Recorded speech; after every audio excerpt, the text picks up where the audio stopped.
All right, we're going to get started. Great.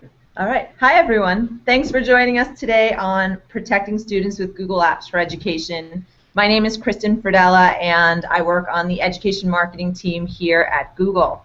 So joining us today on our Hangout is Hank Thiele. He's the Assistant Superintendent for Technology and Learning for Maine Township Schools near Chicago. Maine Township has been using Google Apps for Education since 2007. It was one of the first K through 12 school districts using Google Apps. So thanks for joining us, Hank. Glad to be here. Also joining Hank are Bram Bout, who is the Director of Education here at Google, and Jonathan Rochelle, who is the Director of Product Management for Docs and Drive. Hi, Jonathan. Hi. How's it going? Good. So before we get started, I just want to highlight to everyone that after our chat, we're going to take questions from you guys in the audience. So in order for you to ask questions, you can click on the Ask a Question button, and you'll see a stream of questions. If you like someone's questions, please vote it up, and we will answer some of the most popular questions at the end of our chat. So today we're here to discuss something really near and dear to our hearts. Students in education and making sure we're doing everything that we can to keep them safe online. So we've been working in the education space since about 2007, since Hank joined us, and we currently have about 30 million customers using Google Apps for Education all around the world, students and teachers all around the world, and keeping them safe is really important to us. Yesterday, we made an announcement about some changes that we've made, and so that's why we're here, to talk a little bit about the changes. But I'm going to pass it over to Jonathan Rochelle to tell us a little bit about Google Apps for Education, how we got started in the education. Great. Thanks, Kristen. So 2007 is where we started officially with what we call Google Apps for Education, but as most people know, especially if you're a teacher or a student, you probably understand that Google has been involved in education since the start, right? As soon as you start organizing the world's information and making it accessible and useful, one of the most useful places for that is the classroom. So it's a natural progression, a natural product in education before we started doing it. But when we started doing it officially, I think, obviously making Gmail and Calendar and Google Docs at the time, and then Google Drive and Google Sites and the other official parts of Google Apps for Education accessible to students became something that was obviously a gap in the market and a gap in classrooms for teachers, administrators, and students.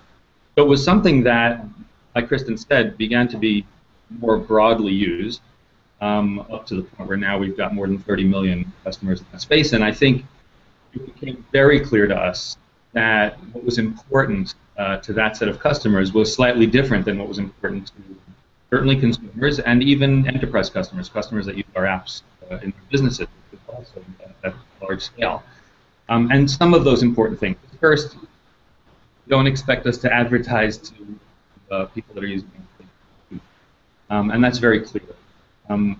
Obvious. So we were already doing things like providing a walled garden, something that could be controlled. There was control of those apps. They were very clear terms. But the inherent advertising feature of Gmail was something that we felt we should change. The identity of somebody that's using a Google Apps for Education account is also something that we had at our disposal, so that we could say, if you're signed into your account, we made a change last year where we wouldn't even advertise to you on Google Search. That was a change we made last year, where if you're signed into your Google Apps for Education account, you would not be served ads, and that was a really important thing. The change yesterday was much more about that feature in Gmail. And I want to be clear about one thing really important, which is it was only a feature in the Gmail, not a feature in any of the other apps that are included in Apps for Education. They've never had any feature to use the data or serve ads or Docs, Drive, and other apps for education. So yesterday we decided very clearly to announce that we have turned off any of the scanning for ads purposes. The other misconception was that those ads were actually being served. From the start, the first time we offered Google Apps for Education, by default, that one small feature in Gmail that served ads was turned off by default. And that was something that was a misconception that people didn't understand. People were not being served ads unless they explicitly turned that back on. Other features announced yesterday was the ability to turn it back on, remove that. So no reason to actually have that feature. While some people were actually using it to turn ads back on, and a lot of people would ask why, we removed that feature. So now there is absolutely no processing or any background tasks that would scan any content in Gmail for advertising purposes. So that was the important change. I think that for us, it was more clarifying our position.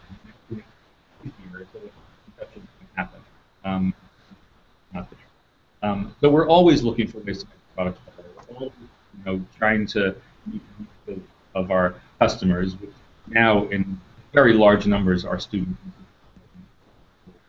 And that's sort of the background. That's where we came from in Google Apps. All right. Thanks very much for taking us through that, sure. Jonathan. So Bram, would you like to add anything? I know that you've heard a ton from our customers about, asking for these changes. Yeah, absolutely. Yeah, we obviously talk to customers on a daily basis, and yeah, I'd say over the last 6 months or so in particular, there's just been an increasing flow of feedback around just concerns around student data and what happens with that in the press in general, right? And from customers in general. They're being asked questions by parents. They're being asked questions by school boards. So we obviously listened to that. We listened to that feedback, and we thought it was important to just clarify a position on this. And as JR was saying, from the very beginning, Google Apps for Education was not designed to be serving ads, right? That was never the purpose or the intent of the product.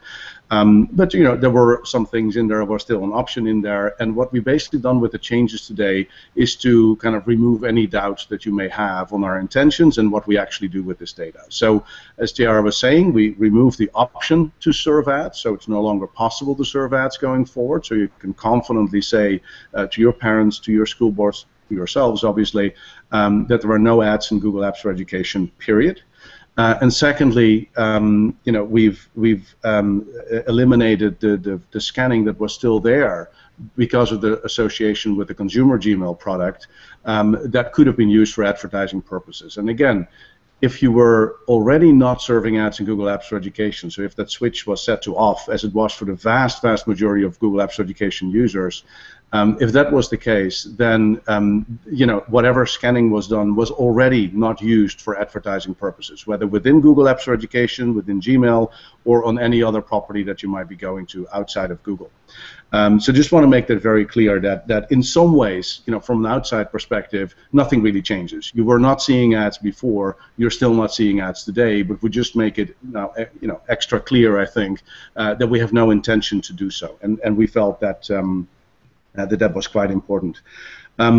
I would also encourage you just to understand what we're doing with student data and what we're doing to protect student data, to have a very thorough read of the Google Apps for Education privacy page. So if you go to google.com/edu/privacy, you will see what I just said, but also a couple of other things that we're doing to make sure that data is safe, that is protected, and that we are, complying with the necessary, act and legal requirements, etc., to operate in a school environment. Because I think these things matter to us. They've always been the case, and I think it's important that we get that word out also to parents, school boards, and so forth. So with that, I actually would like to hand it over to one of our most valued customers. As Kristen introduced, Hank's been with us from the very beginning, and has obviously got a lot of experience, with Google Apps for Education, and being a school or representing a school is obviously concerned about these things. So Hank, I'd love to kind of hear from you. Back in 2007 when you made the switch, what were some of your considerations then? And 7 years later almost, right, as you've obviously been using the product now for a long time, and as maybe some of these privacy concerns have become more clear and more pronounced for people, what are some of your thoughts on Google Apps for Education and student data privacy in particular? Sure. Thanks, Bram. Yeah, we got on board early in 2007. It was actually looking for a replacement for student email service. We are also looking for something to help with email with our Board of Education. Both of those services were outdated, especially the Board of Education email service. They got a lot of spam in it. So we went out and started looking for products, and we ended up, Google was brand new, but at the time, and it still is, it was completely free. So when we looked at what the competition was out there, we thought, hey, let's give this Gmail thing a try. If it doesn't work out, it didn't cost anything. But at the same time, we did sign an agreement with them that we were very careful about, that did talk about data and ads, even back then in 2007. And we were comfortable signing that agreement because we were comfortable with the terms in there about how data would be handled. Then shortly after that, we turned it on for all of our students in 2007 for the 2008 school year. And then over the next couple of years, we then migrated all of our faculty and staff there. So by 2010, we were living Google all the time for all of our communication and collaboration. That's strongly changed the way in which communication happens across our school district. There are many times where we're doing something and somebody will say, well, I just don't know how we would have done this before we had these tools at our disposal. It just has become such a strong way of how we do business here. It's had a huge impact on learning in our classrooms. Teachers can connect with students and share documents and collect data from their kids using forms. Those are the two most used features within our school districts. And it's had also a huge impact on our bottom line. We can directly attribute over $780,000 in savings in services and servers and staff that would have been in place had we not had Google Apps for Education in place. So that's a huge impact. That's money that could go to other things in the school district rather than just some tech thing like a single server sitting there doing a single thing. So it's made a big impact on what we do here. So Hank, in thinking about security, how important is security to you, and what were the considerations that you made and that you continue to make when thinking about security for your kids? Security is hugely important to somebody in my role. That's probably the scariest thing that somebody who's a director of technology or somebody in my role faces is, a student modifying data or getting a hold of something that they shouldn't, or data, getting out into the wild that shouldn't be there. It's a huge concern to us, and we spend a lot of time on it, and I have a staff that's very dedicated to making sure that everything that we work with is secure. At the same time, I have a small staff of people that can look at that. One of the things I'm actually more confident with my data in Google's environment than sitting on somebody's laptop or a USB drive or something where it could walk away or be found or gotten into by anybody. So having the fact that Google has hundreds or thousands of people, way more than I have, looking at security, makes me feel a lot more safe with our data that sits there. Great. And how do you feel about the announcements we made yesterday? Any thoughts, reactions? First of all, I would like to commend Google for taking the steps to do this. It's a free product. You guys give this away to schools for free, and there's a lot of people that I pay good money to that wouldn't sit down and put this forward for us and take the time to clarify all of this. As one of the early adopting schools of Google Apps for Education, I've talked to hundreds or even probably thousands of other schools that have looked at going Google over the past 7 years. And security and privacy are always the biggest two topics that we talk about with them. Security, Google's done a great job in the past with their white papers and explaining how security works behind the scenes there, and is very technical in describing that. I think privacy has always been addressed, as I said, in the agreements, but as the nature of education change and information changes, it raises questions, and I'm glad that Google's taking these steps to just clarify this and help us be able to explain to our stakeholders exactly what's happening with the data in those services and how it exactly works, so that we have the answers that we need for our students and parents and board members. All right. So Hank, you say that you'd like to ask that we answer any questions, to help you answer any questions. Before I take questions from the audience, do you have any questions for us that you'd like us to answer? At this point, I think you mentioned it earlier. Bram mentioned it, was the intent. You know, and I think it's not a question. It's just I want everybody to be very clear on what Bram was saying there. I think that's the heart of what this issue has been about in the news and in schools and everything else. Okay. All right. Well, thanks for that. Well, so we have a bunch of questions. Hopefully, the number one question is your audio is breaking up. So hopefully that's improved a little bit. I think it might have been from us too. And it was from us. So hopefully. If that keeps happening, keep voting that one up. So yeah. We might change machines or something. Yeah. But I think our number one question is about apps and collecting data for advertising purposes. So JR, can you talk to this one? The question is, Apps for EDU will no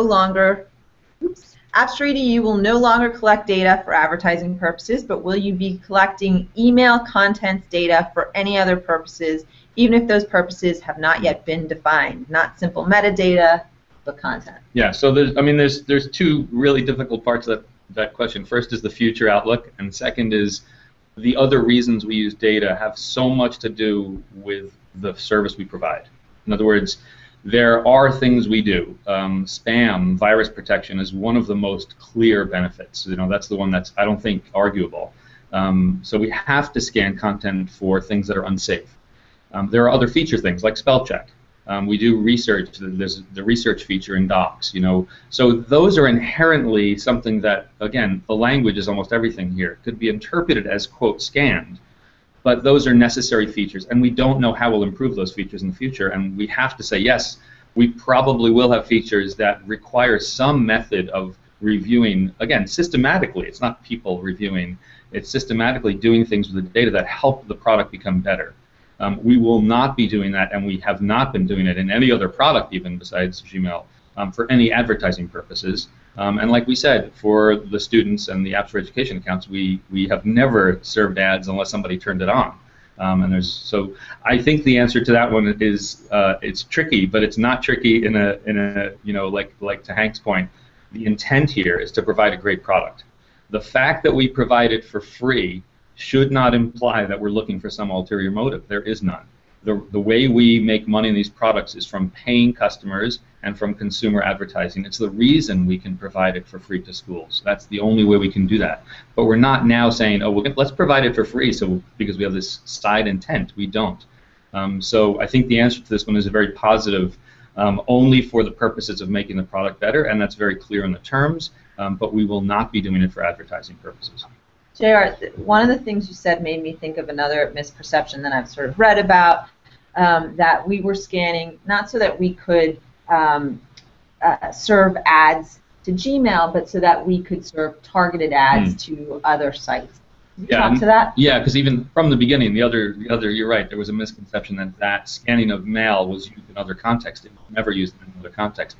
It was only used, and still is only used in the email point, in the context of email. It's not used for the context when you're browsing the web or when you're in search or any of the product that has ads. So that's actually always been very limited, and now since it's completely gone, absolutely not for other properties, other ads, and other contexts. All right. Okay. Okay. So one other question that we hear a lot is about compliance, about FERPA compliance. Are our products used? You know, it's are our products FERPA compliant? So Bram, I was wondering if you could talk to that. Yeah, the answer is quite simple. Yes, our products are FERPA compliant. So in our contract, our typical agreement on Google Apps for Education with educational institutions, we specify that. So we're compliant with the laws and regulations that are provided there. Internationally, we're also compliant with the US-EU Safe Harbor law or agreement. That is also relevant to schools outside of the US.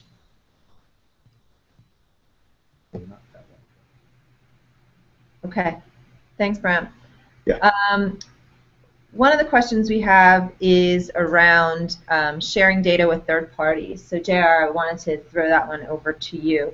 And it's basically around add-ons. So what's the information that we share with third parties when they use things, when our teachers are using things like add-ons? So let me clarify for people that don't know add-ons, because it's a fairly new feature and worth mentioning. Add-ons are within Docs and Sheets, Google Docs and Google Sheets, to allow extensions, basically, new features to be provided by third parties. And that was something that's been long in the making. It wasn't something that was actually put together right before we launched add-ons. It was called AppScript before, it still is, but it's been using something that has been going through incredible levels of security control and implementation controls. And we are using something that is fairly industry standard. It does rely on the customer, the user of the account, to read the dialogue that comes up called the OAuth dialogue, that open auth that says, hey, you're enabling some other app to do things with your content, and this is what they want to do, and it lists. And you should be familiar with this if you use an iPhone, an Android phone, other apps on the web. If you ever say, oh yeah, I want to log in using my Facebook account in some other app, or using my Google account in some other app, that OAuth is a very standard dialogue. Always read that dialogue.